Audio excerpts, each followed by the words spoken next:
Sekarang kita ke bagian favorit saya, dan menurut saya ini dari semua kebijakannya yang paling penting, karena dampaknya untuk negara kita saya rasa bisa terasa secara cepat dan secara real dan secara masif. Ini adalah hak belajar 3 semester di luar program studi, hak mahasiswa.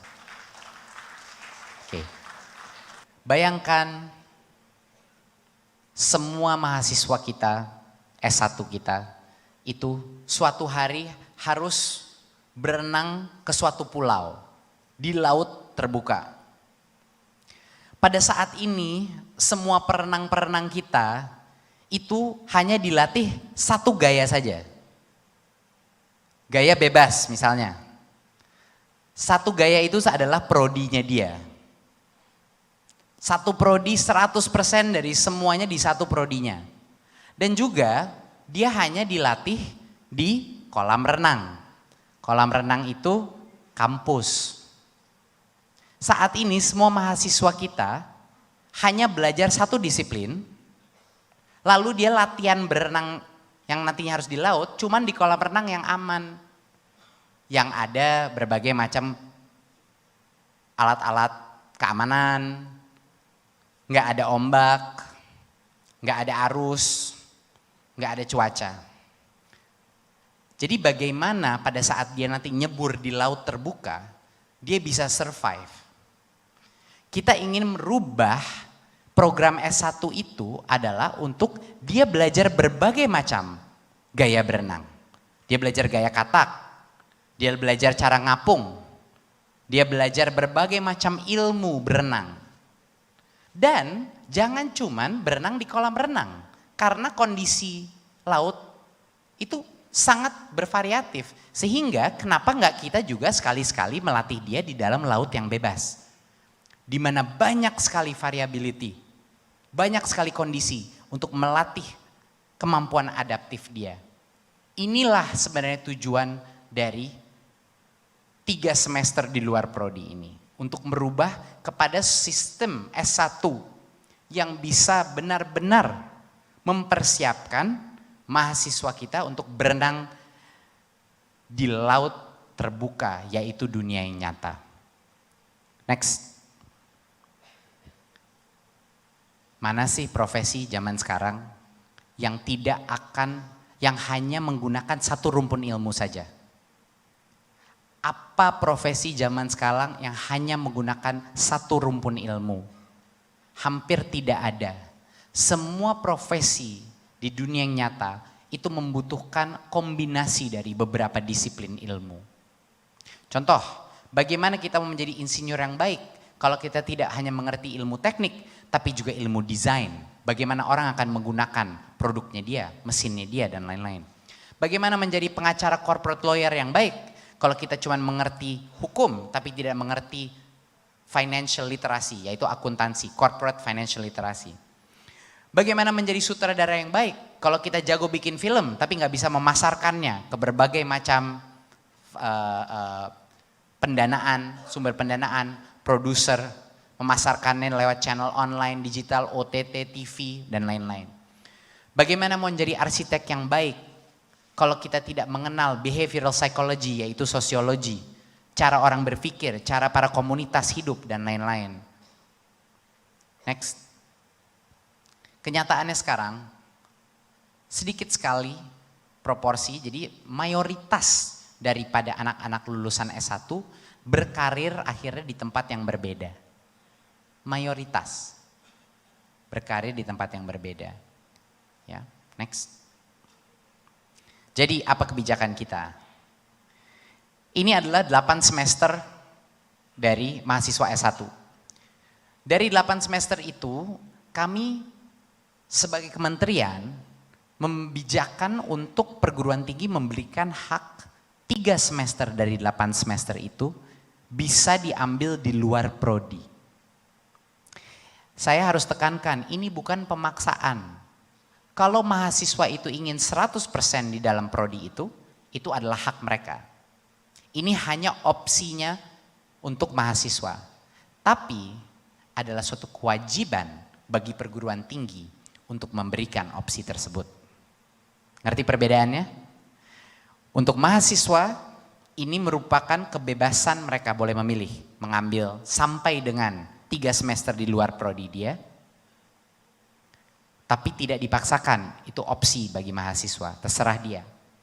Tapi untuk perguruan tinggi, wajib memberikan kesempatan mengambil 3 semester di luar prodi. Dari 3 semester itu, 2 semester harus diberikan jaminan hak kepada mahasiswa 2 semester dari 3 di luar kampus. Artinya di laut terbuka, di open water. Oke. Ada satu exception adalah hanya untuk bidang kesehatan. Semua bidang-bidang kesehatan, mohon maaf tidak termasuk dalam ini, tapi untuk semua prodi lainnya ketentuan ini berlaku.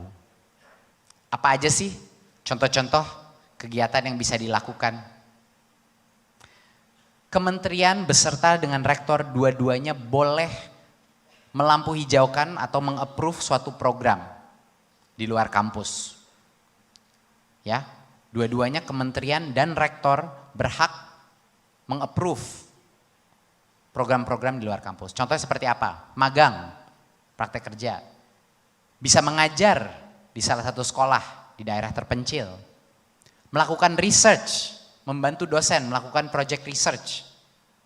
Atau bahkan membantu mahasiswa S2, S3, misalnya S3 melakukan PhD-nya, bisa juga penelitian.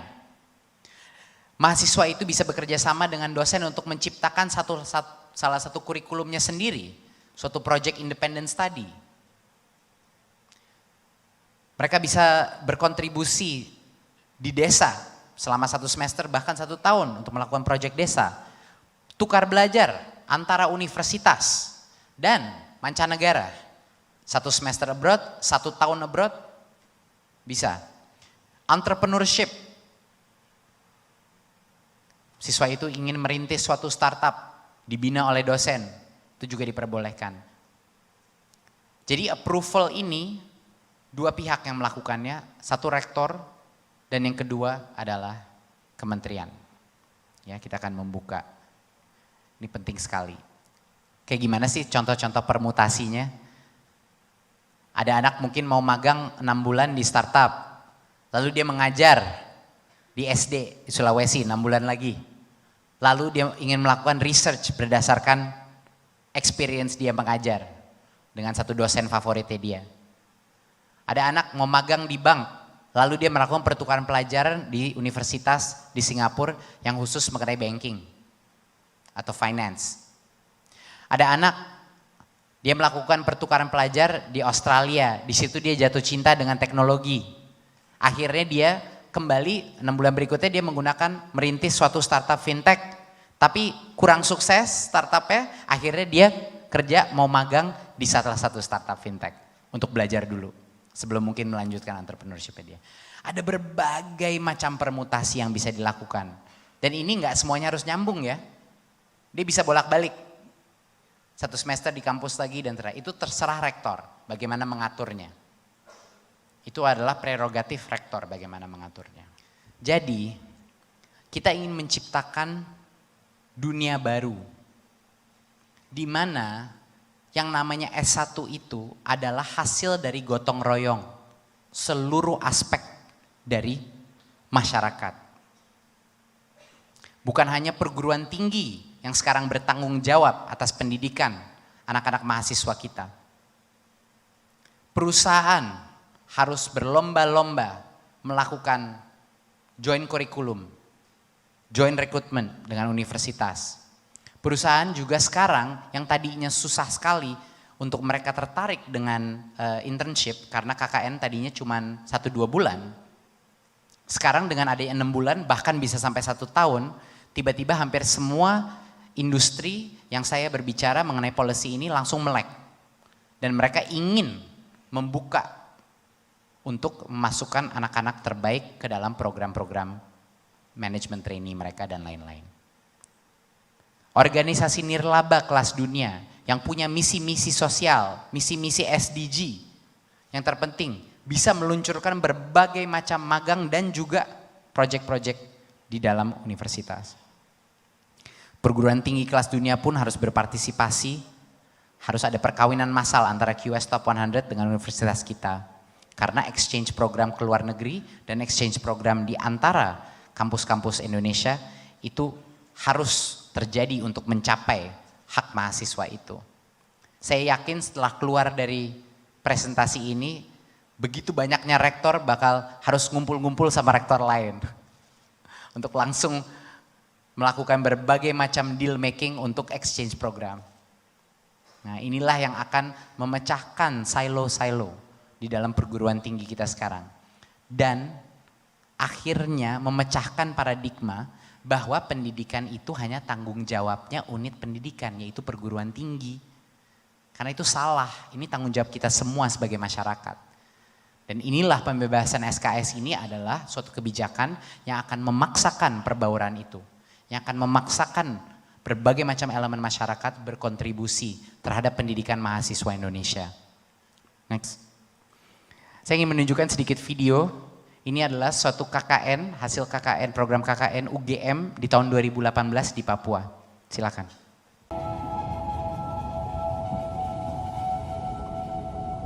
Saya masih ingat betul. Waktu itu, mereka datang ke kami ke kampung. 30 anak muda dari UGM.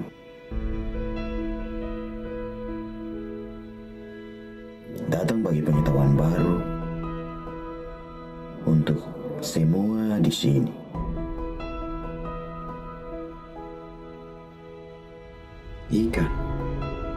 Ikan berpotensi paling besar di Samber dan Binieri. Selama ini, kami bawa ikan dari kampung ke pasar supaya dapat rupiah.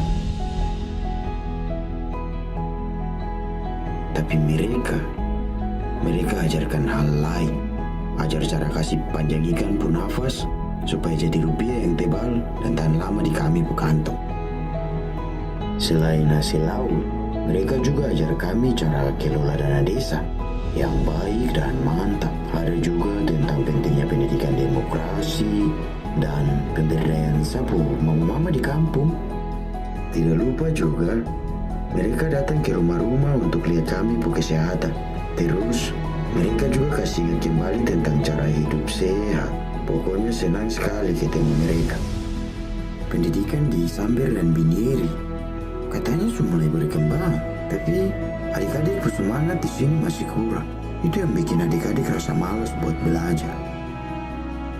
Mereka hadir bikin terobosan baru. Mereka datang ke sini bawa semangat baru. Mereka kasih satu energi baru untuk sapu adik-adik di pinggir pantai. Kakak, kapan saya bisa sekolah pantai lagi? Sahut sapu adik sambil bayangkan memori indah bersama mereka. Dan satu hal yang paling penting, mereka bantu sadarkan kembali mata ini tentang potensi alam Samber dan Binieri. Benar, alam kami sangat indah dan mempesona. Bibir pantai yang begitu manis, mereka hias dengan beberapa meja, kursi, dan ayunan. Mereka ambil sendiri dari hutan. Mereka tarik satu dermaga dari tengah laut menuju bibir pantai. Supaya bikin semua jadi sempurna. Emas itu kembali berkilau, menciptakan sendi-sendi kehidupan baru untuk kami, orang Samber dan Binieri.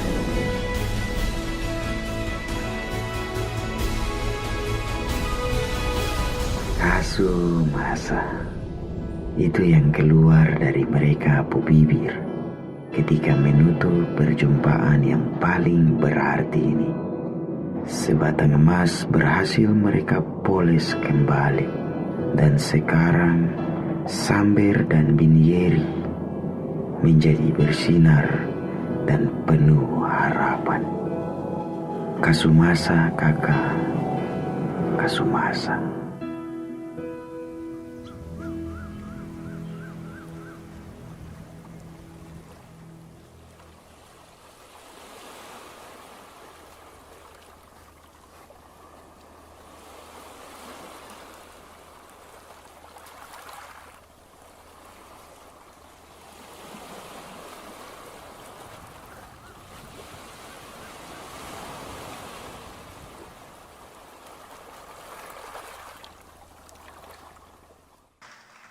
Itu adalah proyek 2 bulan yang terjadi di Papua.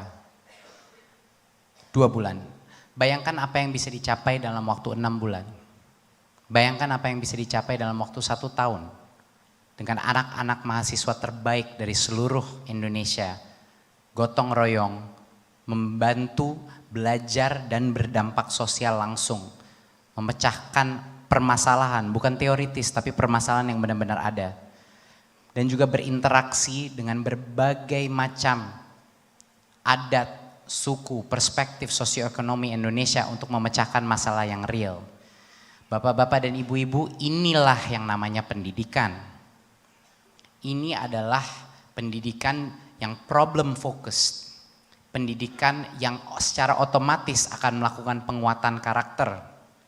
Ini adalah pendidikan yang akan mengekspos generasi pemimpin-pemimpin masa depan kita kepada Indonesia itu sebenarnya menjadi apa.